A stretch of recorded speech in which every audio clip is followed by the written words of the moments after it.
Well, back with Dr. Gold from Connecticut. Dr. Gold, so we know that you're doing LASIK surgery as well. That's literally all you do. Besides, of course, you do dispense glasses, prescribe glasses, and do lenses and that type of stuff, and do the whole examination to find out what's wrong in the first place. But and I hear on radio constantly, when I drive here in California, there seems to be one or two doctors who advertise, and everybody says, LASIK, go and get your LASIK done.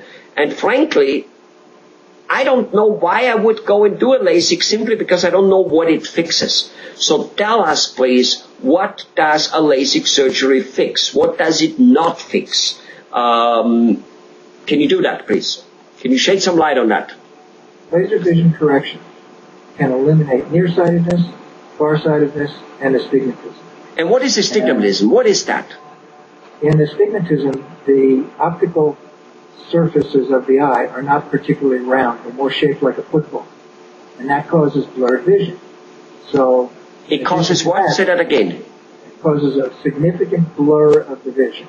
Blurred vision. So people, like a fog, like whatever. Well, it's not really a fog. There are other eye problems that cause foggy vision, but blur is you just don't see the edges of things sharply. Got it. You can't focus well.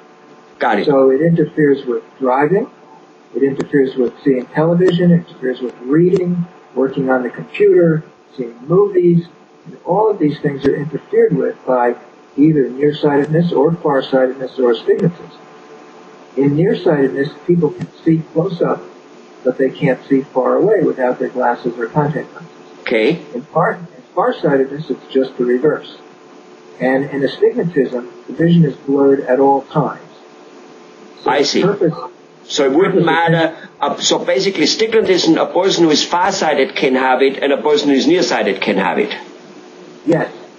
And a person who is normal-sighted can have it. Yes. Astigmatism can coexist with nearsightedness or farsightedness, or just be the only visual problem. Got it. Now, let me ask you this. I do need reading glasses, and I don't need reading glasses if I'm sitting in a sunny day at Starbucks outside. For some reason, I can read that thing then. But second gets a little darker, I need reading glasses. Do I have any of the symptoms which LASIK can fix? Yes. The reason that you can see better in the bright light is basically a photographic or an optics principle. When the pupil of your eye, like the diaphragm in a camera, gets smaller, you can see better. Bright light of sunlight or bright reading light inside creates a smaller pupil, and so you can see better. So that's not a disease, it's just an aging change of the eye in which the focusing muscle starts losing its ability to change the focus of the lens of the eye. That's called presbyopia. And it can be fixed. It can be fixed with LASIK surgery. Yes, we fix it with laser vision correction by making one eye, the non-dominant eye, typically, a little bit nearsighted, so you can read. You keep both eyes open at all times.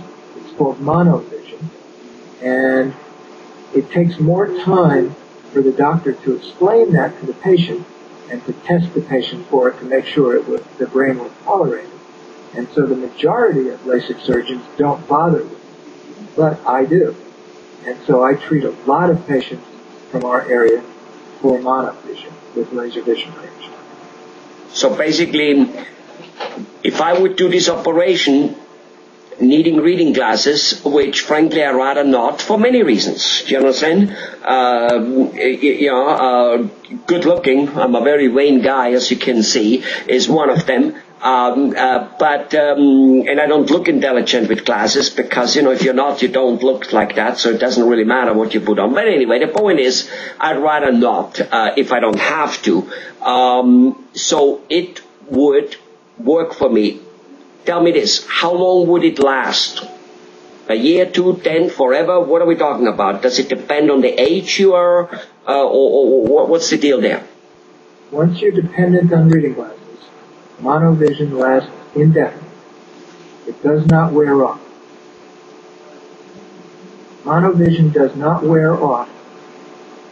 So if you were to have it done, of course you'd have to get on an airplane and fly to Connecticut for me to do it, but it's indefinite. It's included in the price, right?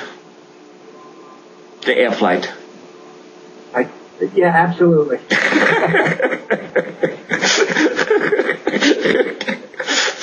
All right. So basically, if a guy who needs reading glasses, whatever that is called, what is it called? A guy who needs reading glasses? Presbyopia.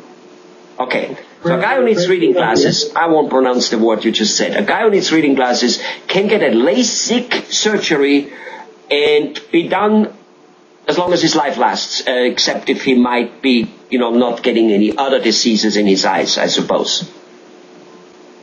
That's exactly correct.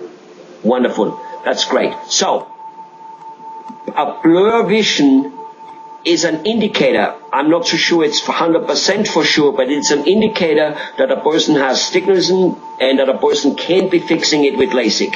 A far-sighted person, which is a person who sees only things in the far or only things in the near, what do I know? Only sees far away. Only sees far away. So I drive on the highway and I see the turn-off signal in Connecticut here from California. That would make me a far-sighted person, right? Right, but you wouldn't be able to see your dashboard. Yeah, that's bad. That's really bad. So I could use LASIK if I have that. Yes. Good. The other way around, I can see the dashboard perfectly, but I can't see the exit sign 60 feet down the road. I could use LASIK. Yes. Beautiful. Because that's a lots of people having that type of problem. I think, I don't know, but tell me, more people have those type of 3 problems we now mentioned. Well, 4 really, in my opinion. Need reading glasses, blur vision, far-sighted or nearsightedness. And then they have glaucoma and cataracts and that type of stuff, I assume. I'm not sure. Yeah, that's clearly true. The statistics are that about a quarter of our population is nearsighted. About a half are farsighted. Most of those people also have at least a little bit of astigmatism. Got it. And almost everybody, once they reach the age of 45, will develop the need for reading glasses or presbyopia. Okay. I'm 58 now. And I used them for about, I think 6 years now. I don't know, maybe 7, give or take. So, all right. Well, wonderful. Thank you very much for your, what I think. It was very educational to me. I hope it is educational for the people watching this video. So there is really hope. So LASIK surgery in all 4 cases lasts kind of forever. It's not kind of going away and then getting worse because of it and you can't do it anymore. It just, once it's done, it's set in stone and again, more or less, except some whatever funny other things. More or less, yes. And wouldn't matter what the age is. 50, 30, 60, it wouldn't matter. No, there's no upper age limit. The only upper age issues are if the person is developing cataracts, LASIK is not a good idea. The younger age limit, I will not operate on anybody under 18, and I need proof in the form of their former eye records that their vision has finished changing, that their growth has finished for at least 3 years. Well, that makes sense. That makes perfect sense. It's like with an orthodontist. There's no reason to start ortho work when the baby teeth are still coming out. Right. Obviously. Well, thank you very much, Dr. Gold.